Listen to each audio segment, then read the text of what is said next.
Ladies and gentlemen, gather round the first tee for a tale more twisted than my drive after 3 mimosas. Today we're diving into golf's shadiest practice since moving your ball with your foot when no one's looking, the great handicap heist of the influencer era. Let me introduce you to the most creative fiction since my last scorecard, the official handicaps claimed by golf influencers. If you believe these numbers, I've also got a lovely oceanfront property in Arizona to sell you. Here's how the scam works. Influencer claims to be a 5 handicap in their bio, proceeds to demonstrate swing mechanics that would make a golf pro need therapy, yet somehow produces content showing them casually shooting 76 at championship courses. The math isn't mathing, folks. I recently played behind a well-known golf influencer with supposed single-digit handicap credentials. What I witnessed was more creative accounting than my tax return. Convenient gimmies from 6 feet, mysterious found balls after clearly sending one to aquatic heaven, multiple breakfast balls that weren't counted, and magically their posted score later that day. A stunning 82, miraculous recovery for someone I personally watched make an 8 on a par 3. Why the deception? It's simple economics. A 20 handicap giving swing advice generates about as much credibility as me giving NBA dunking tips. But a 5 handicap who looks good on camera? That's marketing gold, baby. The telltale signs are everywhere if you know where to look. They never show full rounds, only highlights. Their course vlogs have mysterious editing cuts between shots. They're impressively skilled at calculating scores off camera. Their swing looks like it was assembled from 3 different YouTube tutorials.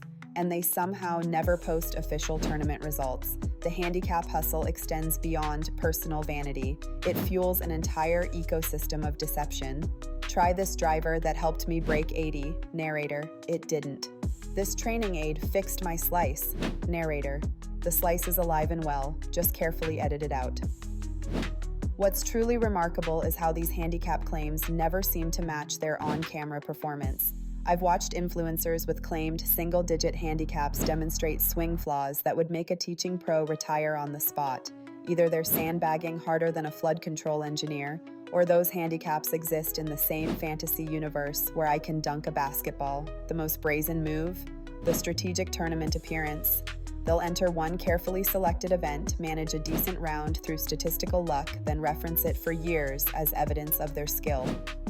As I proved in the 2021 Palm Springs Amateur, yes, we know the one tournament you didn't completely collapse in since the Obama administration. This deception matters because real amateur golfers are left wondering why they can't replicate these supposedly average results. It creates unrealistic expectations and fuels the equipment buying frenzy. If that 5 handicap influencer can hit this driver 280, why am I only getting 240? Because, dear golfer, that 5 handicap is actually a 16 with good video editing skills and a creative relationship with the rules. Golf is hard enough without being gaslighted about what average actually looks like. A legitimate 5 handicap is an accomplished player, someone who's invested serious time and effort.